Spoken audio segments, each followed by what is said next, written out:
사랑하는 성도 여러분, 2025년 1월 25일 아침을 여는 큐티입니다. 오늘 아침을 여는 큐티 본문은 창세기 9장 18절에서 27절 말씀입니다. 오늘도 말씀 안에서 우리 성도님들의 삶 가운데 승리하기를 주님 이름으로 간절히 축복합니다. 11명이 한 팀을 이루어 경기를 하는 축구 시합에서 선수들이 뛰는 목적은 바로 승리일 것입니다. 그런데 축구를 보다 보면 건강한 사람들이 선수로 뛰지만 중간에 부상을 당해서 한 선수가 누워있을 때가 있습니다. 그러면 상대방은 기회라고 생각하고 빨리 가서 골을 넣는 것이 아니라 공 밖으로 그 볼을 차버립니다.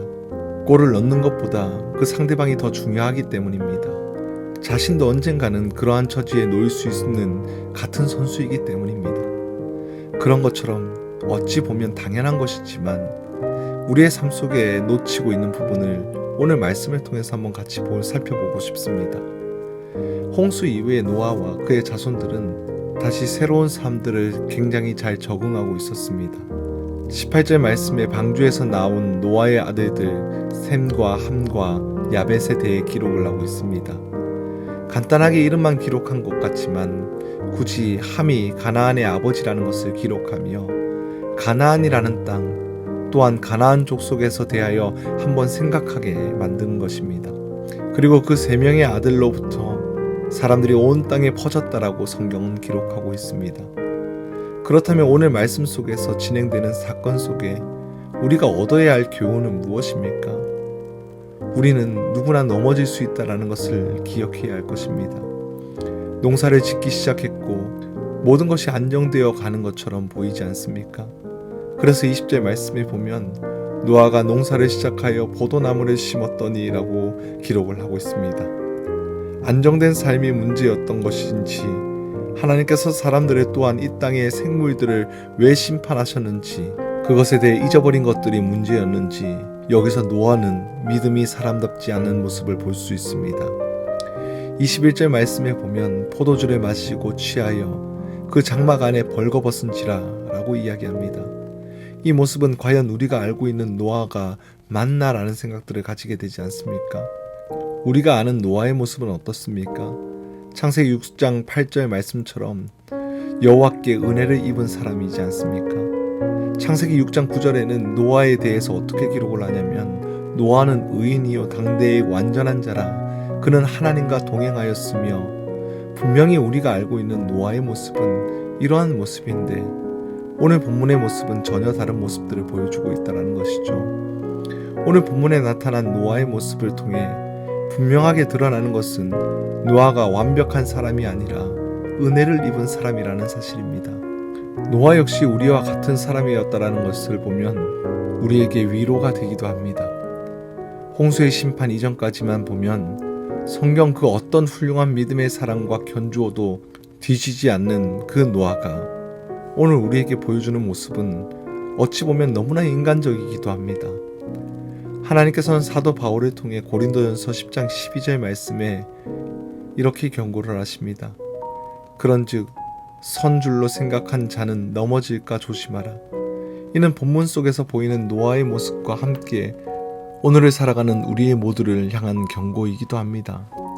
방주에 있다가 나온 노아는 얼마나 자유로웠을까요? 언제 끝날지 모르는 홍수가 드디어 끝나고 심판 이후에 살아남아 방주에서 나와서 농사까지 지을 수 있는 상황이 되었으니 얼마나 삶의 여유가 생기겠습니까?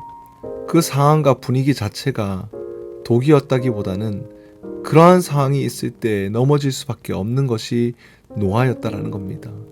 오늘 노아처럼 우리도 그러한 연약한 사람입니다. 그렇게 우리의 그 약함을 인정하고 우리는 하나님께 나아가야 한다라는 겁니다.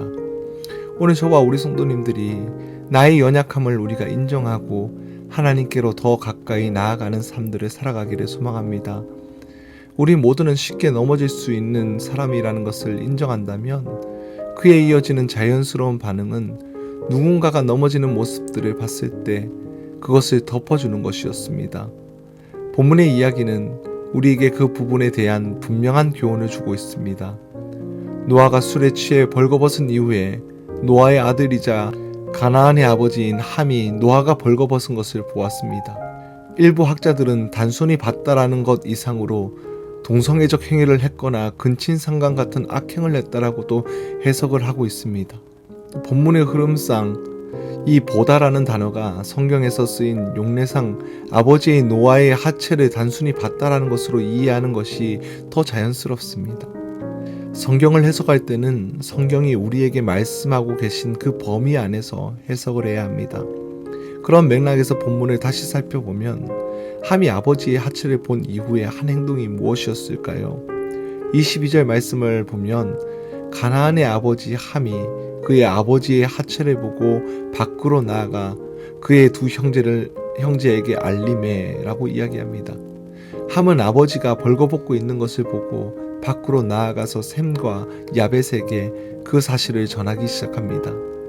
이어 흐름을 봤을 때 함이 해야 했던 가장 이상적인 행동은 노아가 벌거벗고 있는 것을 본 것은 어쩔 수 없었지만 그의 형제들인 셈과 야벳이 했던 것처럼 옷을 가져다가 뒷걸음쳐 들어가서 아버지를 덮어드리고 나왔어야 했을 겁니다.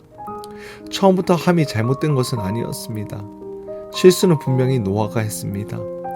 포도주를 마시고 취해서 자신이 장막 안에서 벌거벗고 있었던 것은 함의 잘못이 아니라 노아의 실수였습니다. 그런데 이 상황의 최대 피해자는 바로 함이었습니다. 술이 깨어 모든 것을 알게 된 노아가 어떻게 해야 합니까? 25절 말씀을 보면 이에 이르되 가나안은 저주를 받아 그의 형제의 종들의 종이 되기를 원하노라 하고, 어찌 보면 함이 억울할 수 있지만 성경은 결코 그를 변호하지 않고 있습니다. 그렇게 우리는 함의 모습을 반면교사로 삼아야 합니다. 우리는 이 땅에 살아가면서 많은 사람들이 약한 모습을 자연스럽게 보게 됩니다.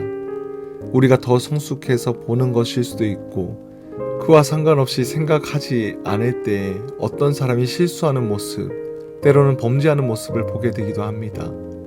그때 우리가 해야 할 것이 무엇일까요? 함이 셈과 야벳에게 가서 아버지가 지금 장막 안에서 벌거벗고 누워 계신다라고 이야기하는 것입니까? 내가 당신을 믿으니까 당신에게만 이야기하는 건데 아무에게도 이야기하지 마라. 저 사람에게 이런 약점이 있다라고 이야기하는 것일까요? 아닙니다. 우리는 입을 닫고 우리가 움직여서 옷을 가져다가 그 약점을 덮어줘야 합니다. 우리가 어떤 사람의 약점을 알게 되는 것은 그것을 가지고 우리가 가진 정보로 그 사람을 더 궁지에 몰아넣기 위함이 아닙니다. 베드로전서 4장 8절은 우리에게 이렇게 말씀하시죠. 무엇보다도 뜨겁게 서로 사랑할지니 사랑은 허다한 죄를 덮느니라. 사랑하는 우리 성도 여러분, 눈에 약점이 보인 사람이 있으십니까? 함의 태도가 아니라 셈과 야벳의 태도를 가지시길 바랍니다. 하나님께서는 우리에게 그것을 원하십니다. 이것이 누구나 가져야 할 삶의 원리라는 겁니다. 우리는 누구나 다 넘어질 수 있지 않습니까? 농사를 짓고 포도를 수확하고 사는 것처럼 우리의 인생이 안정적일 때 우리는 더 조심해야 할 것입니다. 그렇게 매일 하나님의 은혜를 구하며 살아가야 합니다. 또한 우리 역시 모두가 쉽게 넘어질 수 있는 사람이기에 누군가의 약점을 봤을 때 그것을 덮어줘야 합니다. 다른 사람의 약점을 많이 알고 있다라는 것, 그것을 나눌 사람이 많다라는 것이 우리의 능력이 아니고 우리의 성숙함이 아니라는 겁니다. 사랑하는 성도 여러분, 성숙한 성도는 누군가의 약함을 말없이 덮어주는 사람입니다. 모든 성도가 누구나 넘어지기에 누구나 덮어주는 복된 삶들을 살아가는 저와 우리 성도님들이 되길 주님 이름으로 간절히 기도합니다.